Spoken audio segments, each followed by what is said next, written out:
Let's take a look at the government. Specifically, let's look at the Lehighton Area School District government. First, if we accept that the education of every child provides a benefit to the entire society, we can see why it's required by law. Since we can't force every parent to set aside a few $100,000 prior to making a baby, society chooses to tax everyone and make primary education a right in America, an entitlement. The government was formed to collect and disperse taxes to provide a free and public education. In Pennsylvania, that burden on society is primarily carried by property owners. Also in Pennsylvania, the primary benefactors of the funds collected for education are the teachers, the staff, and the service providers that have contracts with the government schools. If unionized, the unions also have a large vested interest in the spending process. In Lehighton, the lawful obligation to educate a single student amounts to about $181,000. Yes, the Lehighton Area School District is a government entitlement program, and that is it. The parent or guardians oversee the entitlement of every child they have. The district board oversees how the entitlement is provided to the child. Charter, home, cyber, and those attending the public school buildings will be overseen by the board.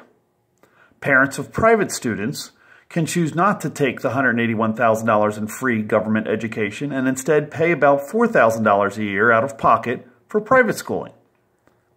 The district is authorized by the state as a taxing authority.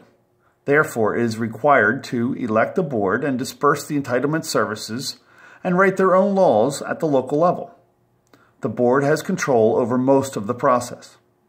Our Lehighton government collects extra money from the local citizen and generously gives, mandates really, that each and every public school student take the extra entitlements.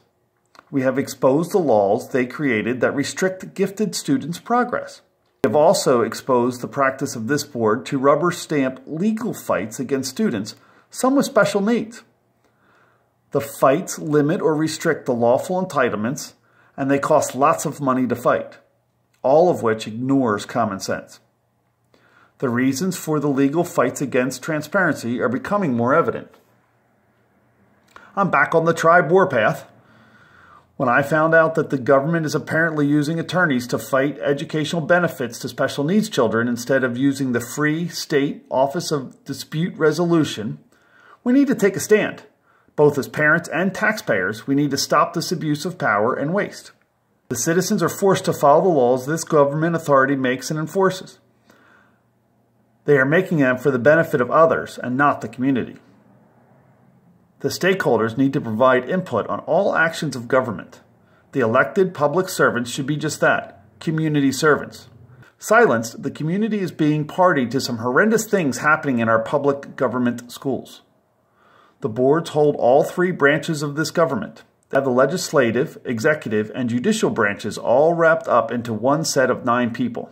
Or if a faction is orchestrated, a group of 5 can run the show. People should not sit idle and allow 5 people to rubber stamp the district administration without oversight. Trust, yes, but trust and verify. This blind trust garbage has to end. The government can be hijacked. When this happens, only the people have the authority to fix it. Now you can see why the district board election race is so heavily funded by certain political action committees. Small town politics, this is not. This is big business. $40 million a year, every year, each and every year. The silent community allows them to rule with unfettered authority. Much of it is legal. Political corruption is legal in America. Watch this video. Politicians can legally silence a community and make whatever decisions they feel is right. We have witnessed some evil politicians using their authority to throw out citizens, rebuke, censure, and sanction citizens. This board was caught voting to illegally spend an unlimited supply of educational funds just to silence me. Now we can see why they're hiding from transparency. They ignore the truth and claim immunity from the law. It appears they are leveraged by many forces to ignore students' rights. Look at the number and type of board-to-staff relationships that exist within our district. Ask yourself, If there is a dispute, do you trust your board to protect one of the thousands of students or the livelihoods of their friends on the inside?